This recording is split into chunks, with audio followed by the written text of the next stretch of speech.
ಕನ್ನಡ ಕಿರುತೆರೆಯ ಜನಪ್ರಿಯ ಸಂಗೀತ reality show ಸರಿಗಮಪ season 15ರ ಸ್ಪರ್ಧಿಯಾಗಿ ಮತ್ತು ಆ ಬಳಿಕ ಕಿರುತೆರೆಯ ಕೆಲವು ಧಾರಾವಾಹಿಗಳ ಹಾಡಿನ ಮೂಲಕ ಅಪಾರ ಜನಪ್ರಿಯತೆ ಗಳಿಸಿರುವ ಪೃಥ್ವಿ ಭಟ್ ಅವರು ಅಪ್ಪ ಅಮ್ಮನ ವಿರೋಧವನ್ನು ಲೆಕ್ಕಿಸದೆ ಮನೆ ತೊರೆದು ಪ್ರೀತಿಸಿದವನ ಜೊತೆ ಮದುವೆಯಾಗಿದ್ದಾರೆ. ಇದರಿಂದ ಮನನೊಂದ ಅಪ್ಪ ಸುದೀರ್ಘ ಆಡಿಯೋ ಮಾಡಿ ನೋವು ತೋಡಿಕೊಂಡಿದ್ದಾರೆ. ಮುದ್ದಿನ ಮಗಳು ಮನೆ ಬಿಟ್ಟು ಓಡಿ ಹೋಗಲು ಯಾರು ಕಾರಣರು ಎಂಬ ಬಗ್ಗೆಯೂ ಮಾಹಿತಿ ನೀಡಿದ್ದಾರೆ. ತಮ್ಮ ಮಗಳನ್ನ ವಶೀಕರಣ ಮಾಡಿ ಮದುವೆಯಾಗಿದ್ದಾರೆ ಎಂದು ಪೃಥ್ವಿ ಭಟ್ ಅವರ ತಂದೆ ಶಿವಪ್ರಸಾದ್ ಆರೋಪಿಸಿದ್ದಾರೆ. ಪೃಥ್ವಿ ಭಟ್ ಅವರು ಜೀ ಕನ್ನಡದಲ್ಲಿ ಕೆಲಸ ಮಾಡುತ್ತಿರುವ ಅಭಿಷೇಕ್ ಎಂಬುವವರನ್ನ ಇತ್ತೀಚೆಗೆ ದೇವಸ್ಥಾನವೊಂದರಲ್ಲಿ ಮದುವೆಯಾಗಿದ್ದರು. ಈ ಸುದ್ದಿ ಅವರ ತಂದೆ ಮತ್ತು ತಾಯಿ ಆಘಾತ ವ್ಯಕ್ತಪಡಿಸಿದ್ದಾರೆ. ತಮ್ಮ ಮಾತನ್ನು ಧಿಕ್ಕರಿಸಿ ಮಗಳು ಮದುವೆ ಆಗಿರುವ ಬಗ್ಗೆ ತಂದೆ ದುಃಖ ವ್ಯಕ್ತಪಡಿಸಿದ್ದಾರೆ. ಆ ಹುಡುಗನ ಜೊತೆ ಮದುವೆ ಆಗುವುದಿಲ್ಲ ಎಂದು ಮಗಳು ದೇವರ ಮುಂದೆ ಪ್ರಮಾಣ ಮಾಡಿದ್ದಳು. ಆದ್ರೆ ಇದ್ದಕ್ಕಿದ್ದಂತೆ ಮನೆ ಬಿಟ್ಟು ಓಡಿ ಹೋದಳು ಎಂದು ತಂದೆ ನೋವು ತೋಡಿಕೊಂಡಿದ್ದಾರೆ. ತಮ್ಮ ಮಗಳ ಮೇಲೆ ವಶೀಕರಣ ವಿದ್ಯೆ ಪ್ರಯೋಗಿಸಲಾಗಿದೆ. ಇದರ ಹಿಂದೆ ಜೀ ಟಿವಿ ಕನ್ನಡದ ರಿಯಾಲಿಟಿ ಶೋನ ಜೂರಿ ನರಹರಿ ದೀಕ್ಷಿತ್ ಅವರ ಕೈವಾಡವಿದೆ ಎಂದು ಅವರು ಆರೋಪಿಸಿದ್ದಾರೆ. ಮಗಳ ಪ್ರೇಮ ವಿವಾಹದ ಬಗ್ಗೆ ಪೃಥ್ವಿ ಭಟ್ ಅವರ ಅಪ್ಪ ಶಿವಪ್ರಸಾದ್ ಅವರು ಹೇಳಿದ್ದೇನು? ಈ ಆಡಿಯೋ ಕೇಳಿ. ಹರೇ ರಾಮ. ನಾನು ಶಿವಪ್ರಸಾದ್, ಗಿರಿನಗರ ವಲಯದ ನಿವಾಸಿ, ಪೃಥ್ವಿ ಭಟ್ಟಿನ ಅಪ್ಪ.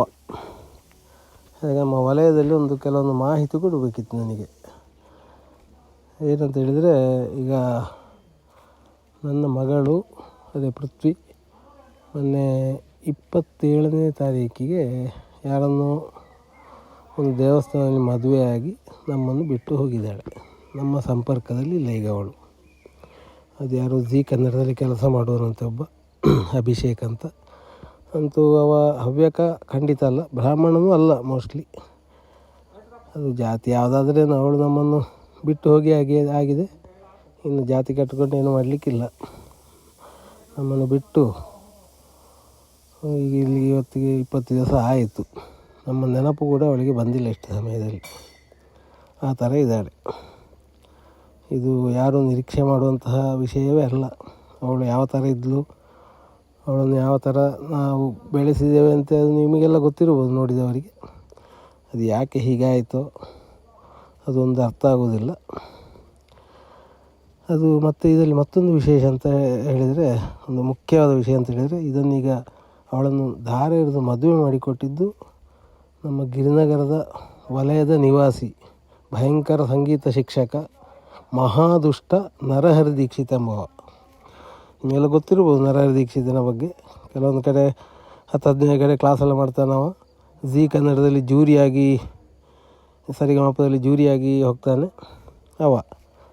ಈಗ ಅಂತ ಹೇಳ್ತಾನೆ ಅಂತ ಹೇಳಿದರೆ, ನಾನು ಶಿವಣ್ಣಂಗೆಲ್ಲ ಹೇಳಿದ್ದೇನೆ ಮೊದಲೇ, ಪರಿಸ್ಥಿತಿ ಕೈ ಮೀರಿದೆ ಅಂತ ಹೇಳಿದ್ದೇನೆ. ಆದರೂ ಅವರು ಅಷ್ಟು ಸೀರಿಯಸ್ ಆಗಿ ತಕ್ಕೊಂಡಿಲ್ಲ ಅಂತ ಈಗ ಹೇಳ್ತಾ ಬರ್ತಾ ಇದ್ದಾನೆ. ಸತ್ಯ ವಿಷಯ ಏನಂತ ಹೇಳಿದರೆ, ಮಾರ್ಚ್ 7ನೇ ತಾರೀಕು ಅವ ಮನೆಗೆ ಬಂದಿದ್ದ. ಅಂತೇಳಿ ಬರಲಿಕ್ಕೆ ಕಾರಣ ನಾನೇ ಹೇಳಿದ್ದವನಲ್ಲಿ, ಮಗಳಿಗೆ ಗಂಡು ನೋಡ್ತಾ ಇದ್ದೇನೆ, ನಿಮ್ಮ ಶಿಷ್ಯಂದಿರಲ್ಲಿ ಹವ್ಯಕ ಶಿಷ್ಯ ವರ್ಗದಲ್ಲಿ ಹವ್ಯಕರ ಯಾರಾದರೂ ಹುಡುಗರಿದ್ದರೆ, ಆರ್ಟಿಸ್ಟ್ಗಳು ಇದ್ದರೆ ಹೇಳಿ ಅಂತ ಫೋನ್ ಮಾಡಿದೆ. ಅದಕ್ಕೆ ನಾನು ಮನೆಗೆ ಬರ್ತೇನೆ ಅಂತ ಹೇಳಿದ. ಮಾರ್ಚ್ 7ಕ್ಕೆ ಬಂದ.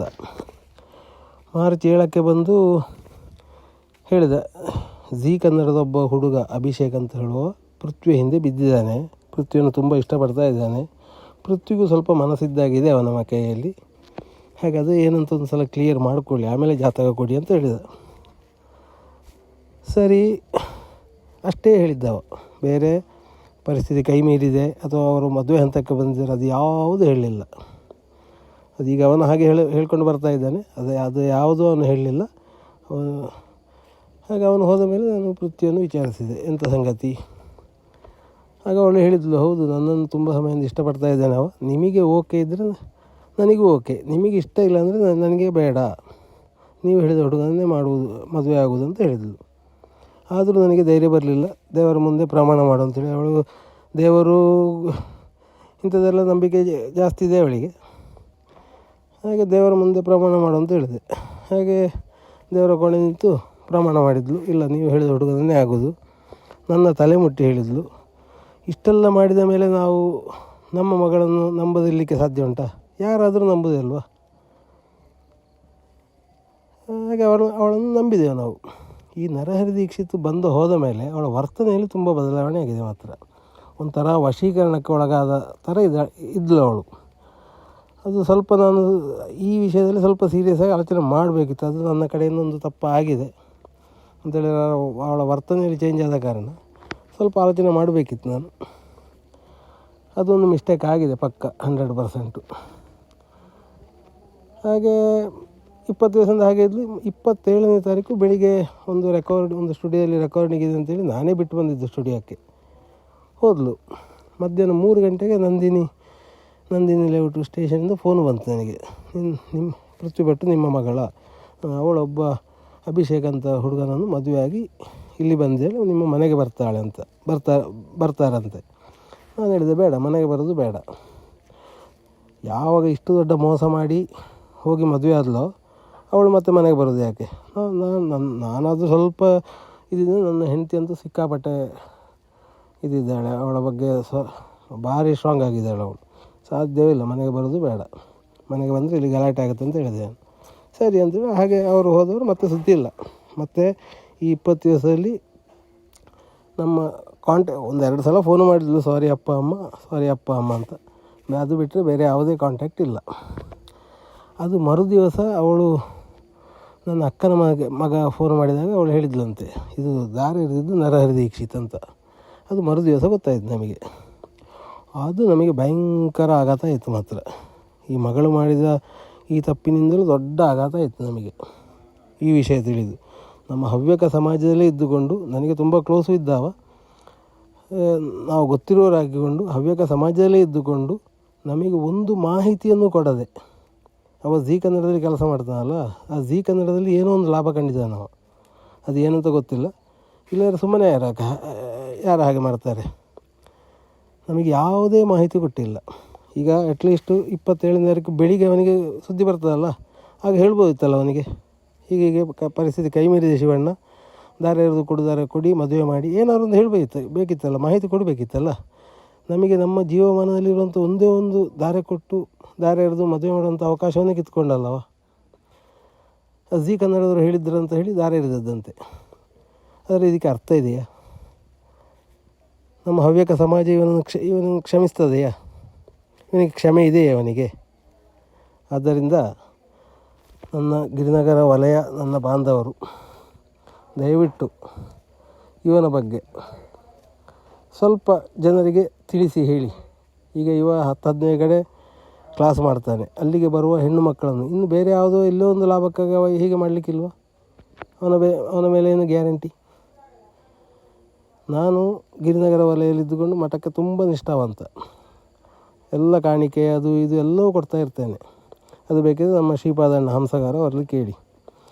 ಅದೇ ಈ ನರಹರಿ ದೀಕ್ಷಿತ್ ಮಠಕ್ಕೆ ಎಷ್ಟು ನಿಷ್ಠಾವಂತ ಅಂತ ಅವರ ಗುರಿಕಾರಲ್ಲಿ ಕೇಳಿ ತಿಳಿಯಿರಬೇಕಿದ್ರೆ.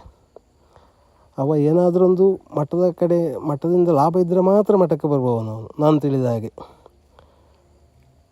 ಅಂಥವ ನಮ್ಮ ಸಮಾಜದಲ್ಲಿ ಇದ್ದಾನೆ ನೋಡಿ. ಈಗ ಇಷ್ಟು ಮಾಡಿದ್ದನ್ನು ನಾವು ನೋಡಿಕೊಂಡು ಸುಮ್ಮನೆ ಇರೋದು ಅಂತ ಹೇಳಿರೋದಕ್ಕೆ ಅರ್ಥ ಇದೆಯಾ? ನಮ್ಮ ಹವ್ಯಕ ಸಮಾಜವನ್ನು ಕ್ಷಮೆ ಇದೆಯೇ ಅವನಿಗೆ? ಅದನ್ನು ನಮ್ಮ ಮೇಲೆ ಸ್ವಲ್ಪ ಸಹಾನುಭೂತಿ ಕನಿಕರ ಇದ್ದರೆ ನೀವು ಮಾಡಬೇಕಾದ ಒಂದೇ ಕೆಲಸ, ಅವನ ಬಗ್ಗೆ ಇಡೀ ಬೆಂಗಳೂರು ಹವ್ಯಕರಿಗೆ ಅವನ ಬಗ್ಗೆ ತಿಳಿಸಿ. ಅವ ಇಂಥ ನೀಚ ಕೆಲಸ ಮಾಡಿದ್ದಾನೆ, ನಮ್ಮ ಹವ್ಯಕ ಸಮಾಜದಲ್ಲಿ ಇಂಥ ನೀಚ ಕೆಲಸ ಮಾಡಿದ್ದಾನೆ, ಅಟ್ಲೀಸ್ಟ್ ನೆಕ್ಸ್ಟ್ ಆಗುವ ದುರಂತಗಳನ್ನಾರು ತಪ್ಪಿಸಬಹುದು. ನಮ್ಮ ಹವ್ಯಕ ಹುಡುಗಿಯರು ಎಷ್ಟೋ ಜನ ಅವನ ಕ್ಲಾಸಿಗೆ ಹೋಗ್ತಾರೆ, ಹವ್ಯಕ ಅಲ್ಲದವರು ತುಂಬ ಜನ ಬರ್ತಾರೆ. ಆದ್ದರಿಂದ ನಮ್ಮ ಹವ್ಯಕರಿಗೂ ಹವ್ಯಕ ಅಲ್ಲದವರಿಗೂ ಎಲ್ಲರಿಗೂ ಈ ಒಂದು ವಿಷಯವನ್ನು ತಿಳಿಸಿದರೆ ಒಳ್ಳೆಯದು. ಸಮಾಜಕ್ಕೆ ಮುಂದೆ ಸಮಾಜಕ್ಕೆ ಒಳ್ಳೆಯದು. ಹಾಗೆ ನಾನು ಇದನ್ನು ಮಾಡಲಿಕ್ಕೆ ಉದ್ದೇಶ ಅಂತ ಹೇಳಿದರೆ, ಒಬ್ಬೊಬ್ಬರು ಒಂದೊಂದು ಥರ ಫೋನ್ ಮಾಡಿ ಕೇಳ್ತಾಯಿದ್ರು ವಲಯದಿಂದ, ಇವರೆಲ್ಲ. ಹಾಗೆ ಯಾರಿಗೂ ಸರಿಯಾದ ಮಾಹಿತಿ ಇಲ್ಲ. ಅದಕ್ಕೆ ಬೇಕೇ ಈ ರೆಕಾರ್ಡಿಂಗ್ ಮಾಡಿ ನಾನು ಹಾಕಿದ್ದು. ಮತ್ತು ನಾನು ಗಿರಿನಗರ ವಲಯದ ನಿಷ್ಠಾವಂತ ಒಬ್ಬ ಮಠದ ಶಿಷ್ಯ. ನನಗೆ ಈ ಗಿರಿನಗರ ವಲಯದಲ್ಲಿ ಇದನ್ನು ಪೋಸ್ಟ್ ಮಾಡುವ ಒಂದು ಹಕ್ಕೂ ಇದೆ ನನಗೆ. ನನ್ನ ನೋವನ್ನು ಹಂಚಿಕೊಳ್ಳುವಂತಹ ಒಂದು ಅವಕಾಶವೂ ನನಗೆ ಈ ನಮ್ಮ ಗ್ರೂಪಲ್ಲಿ ಇದೆ. ಅದಕ್ಕೆ ಬೇಕೇ ಹಾಕಿದೆ, ಯಾರು ತಪ್ಪು ತಿಳಿಬೇಡಿ. ಆದ್ದರಿಂದ ನರಹರಿ ದೀಕ್ಷಿತನ ಮಾತ್ರ ನಾನಂತೂ ಅವನಿಗೆ ಕ್ಷಮೆ ಕೊಡಲ್ಲ ಖಂಡಿತ. ಮುಂದೇನು ಏನಾದ್ರು ಒಂದು ಪ್ಲ್ಯಾನ್ ಮಾಡಬೇಕೀಗ. ಅವನಿಗೆ ಅವನ ಯೋಗ್ಯತೆಗೆ ಏನು ಅಂತ ಹೇಳೋದನ್ನು ನಾನು ಸಮಾಜಕ್ಕೆ ತಿಳಿಸ್ತೇನೆ. ಅದು ಹೇಗೆ ಏನು ಅಂತ ಪ್ಲ್ಯಾನ್ ಮಾಡಬೇಕು. ಹಾಗೆ ಧನ್ಯವಾದಗಳು. ಹರೇ ರಾಮ. ಕನ್ನಡ ಕಿರುತೆರೆಯ ಜನಪ್ರಿಯ ಸಂಗೀತ ರಿಯಾಲಿಟಿ ಶೋ ಸರಿಗಮಪ ಸೀಸನ್ 15ರ ಸ್ಪರ್ಧಿಯಾಗಿ ಗುರುತಿಸಿಕೊಂಡಿದ್ದ ಪೃಥ್ವಿ ಭಟ್ ಆಡಿಷನ್ನಲ್ಲಿಯೇ ಕಿರುತೆರೆ ವೀಕ್ಷಕರ ಜೊತೆಗೆ ತೀರ್ಪುಗಾರರ ಮನಸೆಳೆದಾಕೆ. ತೊರೆದು ಜೀವಿಸಬಹುದೇ ಹರಿ ನಿನ್ನ ಚರಣಗಳ ಎಂದು ಹಾಡಿನ ಮೂಲಕ ಕಿರುತೆರೆಗೆ ಕಾಲಿಟ್ಟ ಪೃಥ್ವಿ ಭಟ್ ಸುಮಧುರ ಕಂಠದ ಮೂಲಕ ಸಂಗೀತ ಪ್ರಿಯರನ್ನು ರಂಜಿಸಿ ಪಾಪ್ಯುಲರ್ ಆಗಿದ್ದಾರೆ. ನಾನಿಂದು ಸಂಗೀತ ಕ್ಷೇತ್ರದಲ್ಲಿ ಗುರುತಿಸಿಕೊಂಡಿದ್ದೇನೆ ಎಂದ್ರೆ ಅದಕ್ಕೆ ನನ್ನ ಅಪ್ಪ ಅಮ್ಮನೇ ಕಾರಣ ಎಂದು ಪೃಥ್ವಿ ಭಟ್ ಹಲವಾರು ರಿಯಾಲಿಟಿ ಶೋಗಳಲ್ಲಿ ಹೇಳಿಕೊಂಡಿದ್ದಾರೆ. ಭಾಗ್ಯಲಕ್ಷ್ಮಿ ಸೇರಿದಂತೆ ಹಲವು ಧಾರಾವಾಹಿಗಳಿಗೆ ಇವರು ಹಾಡಿದ್ದಾರೆ. ಇವರು ಹಾಡಿರುವ ಭಕ್ತಿ ಗೀತೆಗಳು ಜನಪ್ರಿಯವಾಗಿವೆ.